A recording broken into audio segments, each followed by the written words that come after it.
Klaus escaped from captivity, changed into civilian clothes, and hurried home to his family.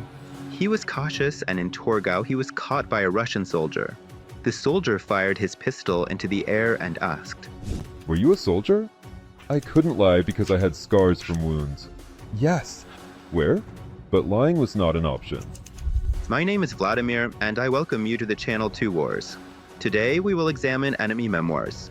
The 8th Infantry Division of the Wehrmacht was stationed in the French town of Metz in 1940 and was preparing for a landing in England.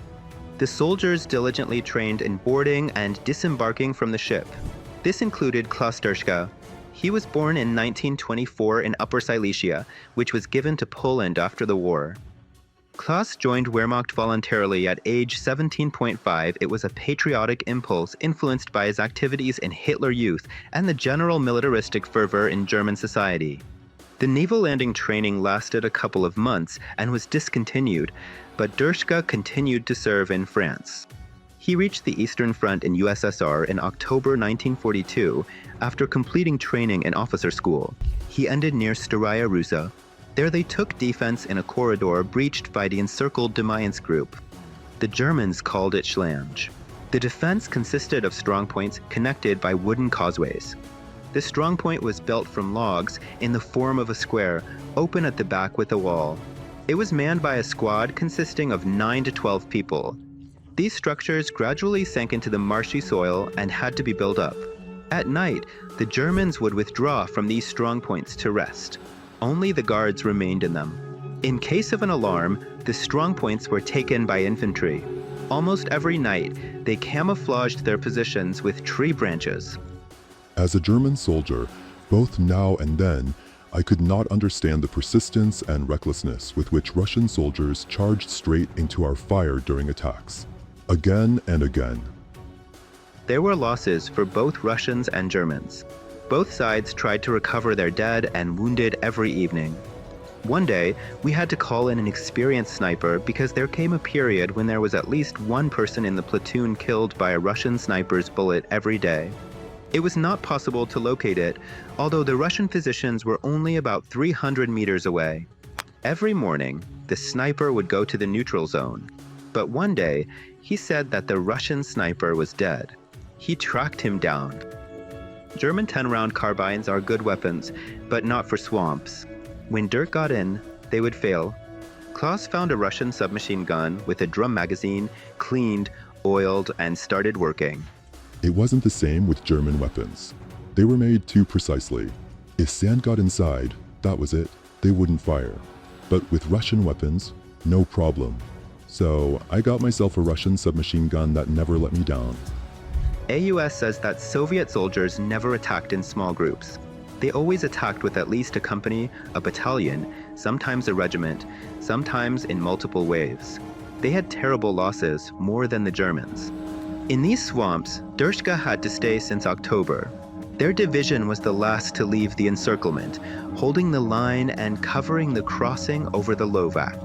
There, Klaus was injured, buried under logs from the explosion of a Russian shell. In hospital, the doctor said his arm had to be amputated. Dirschka said, "No circumstances." The doctor replied, "Your risk. If you die, it's not my fault." "Fine," replied Dirschka. He was sent to East Prussia to Bombenin for treatment. His father served in Italy, but was on leave at home, so he and his mother came to visit Klaus in the hospital. He finds it somewhat difficult to answer the question about his impressions of Russia. None. You will laugh, but I didn't see anything in Russia. I spent all my time there in the swamps. In Russia, I saw a woman only once from a distance of 2 kilometers. From the prisoners, one could not get any impression of the Russians. They were just frightened people.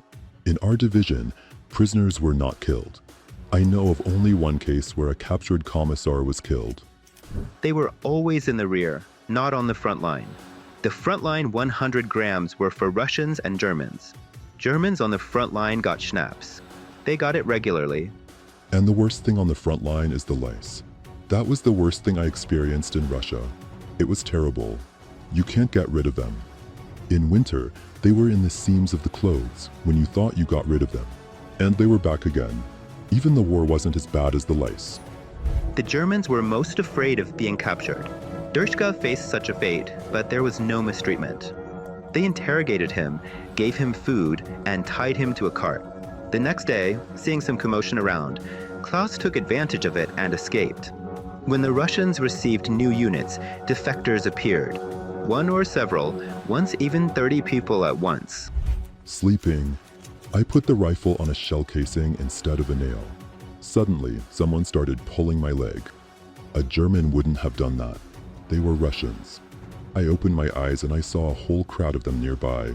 What to do? I got scared. But one of them suddenly said in German that they wanted to surrender, that they had already walked 200 meters through the German positions and hadn't encountered a single German. Lucky. After treatment, the arm was saved, but Dirschka was no longer there. He was assigned to teach. On January 15, 1945, the Russians broke through. The school was disbanded, and Klaus was appointed commander of an anti-tank unit.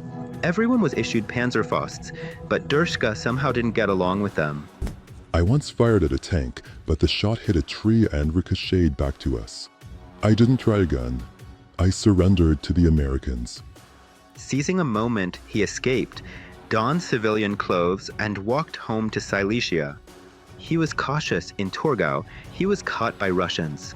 He fired his pistol into the air and asked, I couldn't lie because I had scars from wounds, yes. Yes, Demayansk. He pulled out a bottle, and we had to drink to our health. With Russians, you can never guess what will happen in the next minute. This Russian could have shot me just for fun, and nothing would have happened to him for it.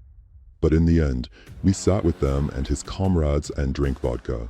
Soon, I was released and I returned home. Silesia was given to the Poles. The victors were the Russians, but the Poles acted as if they had won. A terrible time. The Poles, unlike the Russians, were cruel. Dirschka saw how they expelled and beat, but also killed Germans. It was necessary to leave the native places forever. Klaus Dirschka views the causes of both world wars. He is convinced that initially these were local conflicts that England and the USA skillfully escalated into world wars. England and America.